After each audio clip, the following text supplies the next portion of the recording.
bienvenue sur Mémoire des célébrités, la chaîne qui ressuscite les icônes du grand écran, qui plonge sans peur dans les abysses de la gloire et qui vous emmène là où personne n'ose aller, derrière le masque des légendes.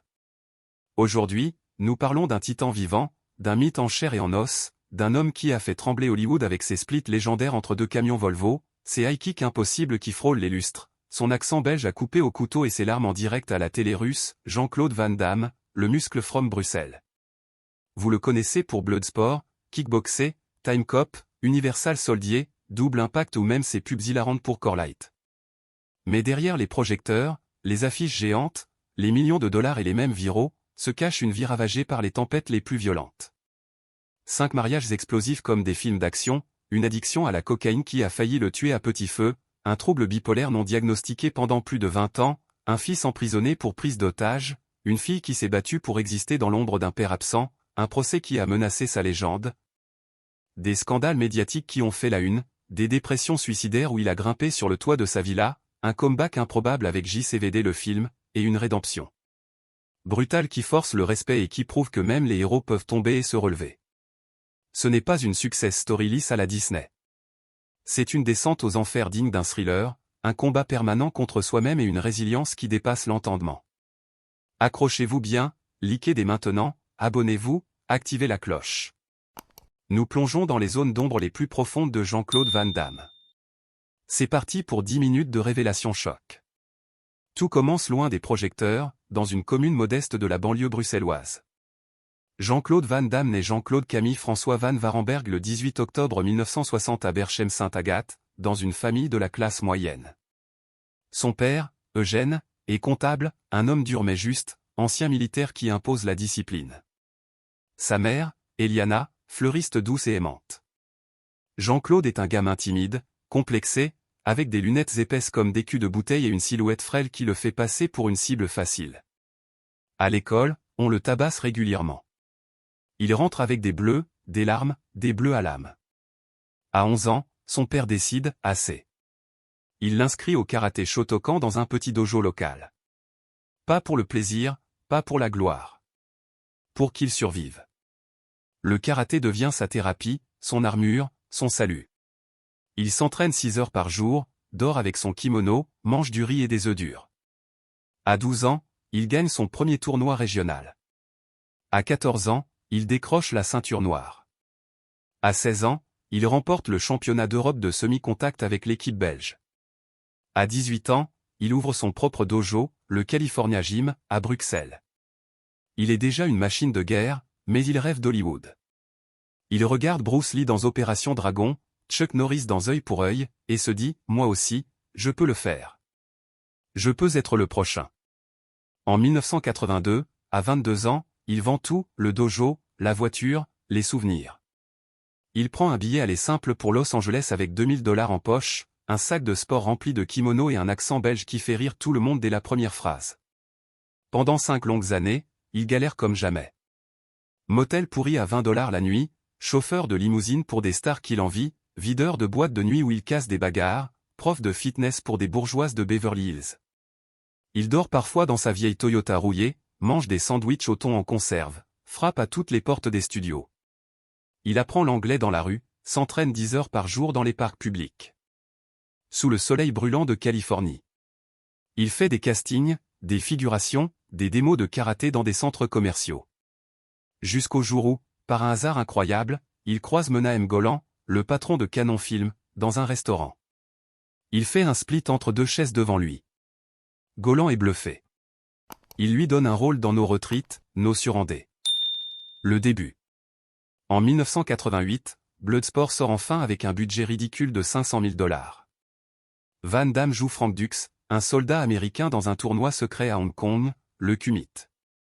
Les combats sont brutaux, sans doublure, filmés en plan séquence, avec des os qui craquent pour de vrai. Le film fait 50 millions de $ au box-office. Van Damme devient une star au verdict. Suivent Kickboxer en 1989 où il pleure devant le cadavre de son frère et fracasse des noix de coco avec ses tibias, Lionheart où il est un déserteur de la Légion étrangère, Des Varan en prison, Double Impact où il incarne des jumeaux séparés à la naissance, l'un bon, l'un mauvais, et où il se bat contre lui-même. Il gagne 600 000 $ par film, achète une villa à Los Angeles avec piscine à débordement, roule en Ferrari Testarossa rouge pétant. Il est marié, père de famille. Il est au sommet. Ou presque. Car derrière la gloire, l'enfer commence à gronder. Sa vie amoureuse est un film catastrophe en 5 actes, digne d'un soap-opéra mexicain. Premier mariage en 1980 avec Maria Rodriguez, 3 mois pour se marier à Las Vegas, 2 ans pour divorcer dans les cris.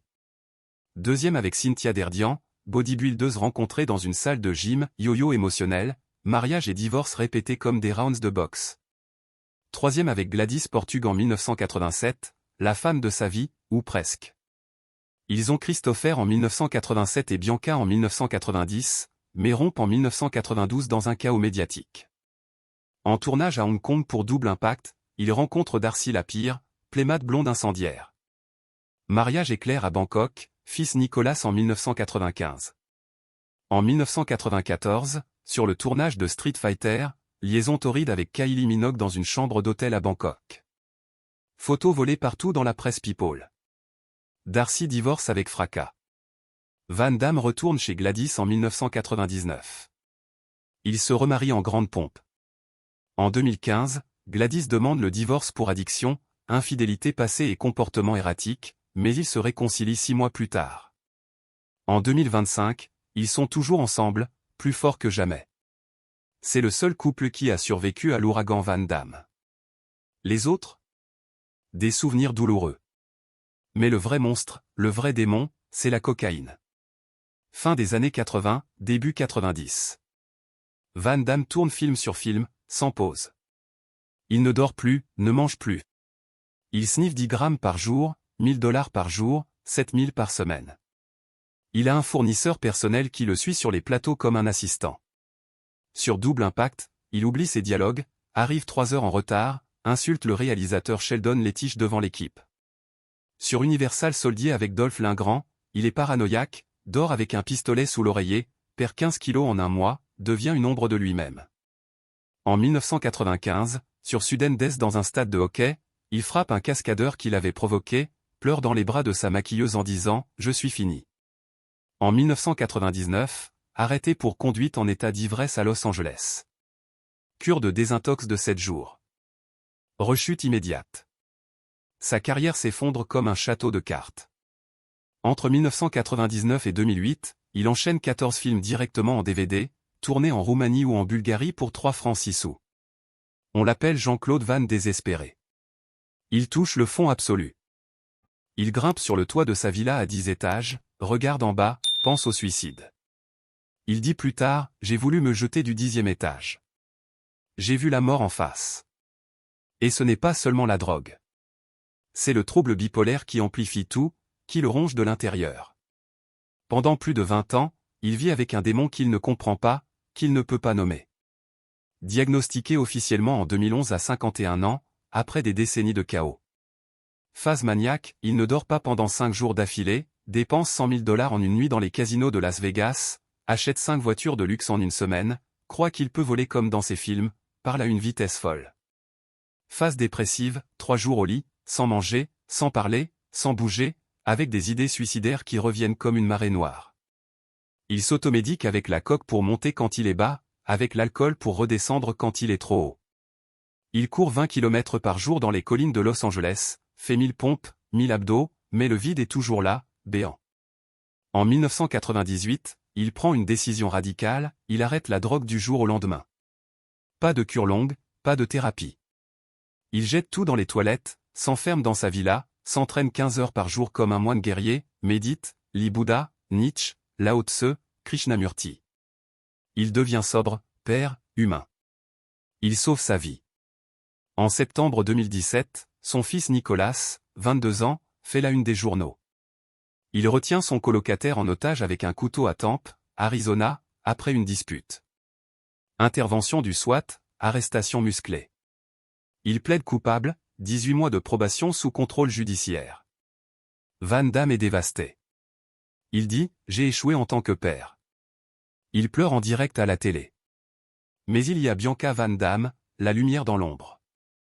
Née en 1990, elle grandit loin des plateaux, dans l'ombre d'un père absent. Elle excelle en arts martiaux malgré un départ réticent où elle voulait être danseuse. Elle tourne dans cette film avec son père, d'abord sous le nom Van Varenberg, puis assume fièrement Van Damme. Elle dit dans une interview « Je veux montrer aux petites filles qu'on peut être féminine, belle, et forte comme un homme. » Elle est la rédemption de Van Damme, sa fierté, son héritage. En 2016, pub Ultratune en Australie, scandale de sexisme, accusé de promouvoir des stéréotypes. Interview Sunrise, il explose en direct sur Kylie Minogue, arrache son micro, quitte le plateau. Série Jean-Claude Van Johnson sur Amazon Prime en 2017, hilarante, autodérisoire, où il joue un agent secret à Chase-Bean. Annulé après une saison. En 1997, Frank Dux, le vrai, l'attaque en justice pour The Quest. Van Damme gagne, mais la légende vacille. En 2008, le film JCVD, il joue son propre rôle, un acteur en déclin pris en otage dans une poste. Scène culte où il pleure face caméra, brise le 4e mur. Le film est acclamé à Cannes. Comeback. Aujourd'hui, en 2025, Jean-Claude Van Damme a 65 ans. Sobre depuis 27 ans, il gère son trouble bipolaire avec médicaments, thérapie cognitivo-comportementale, méditation quotidienne. Il tourne encore des films d'action en Europe de l'Est, vit avec Gladys dans une villa discrète à Los Angeles, et père, grand-père. Il fait des pubs, des séries, des documentaires. Il n'est plus le muscle from Bruxelles des années 90. Il est Jean-Claude, un homme qui a tout eu, tout perdu, tout reconstruit à la force du poignet et du cœur. Il dit, j'ai fait des erreurs. Mais je suis toujours debout. Dites-le nous en commentaire. Légende ou à Chase-Bean, Gladys ou Kylie, croyez-vous à sa rédemption totale? Quel est votre film préféré de JCVD? Merci d'avoir tenu jusqu'au bout avec Mémoire des célébrités. Likez, partagez, abonnez-vous. La prochaine légende arrive bientôt. À très vite et attention au high kick.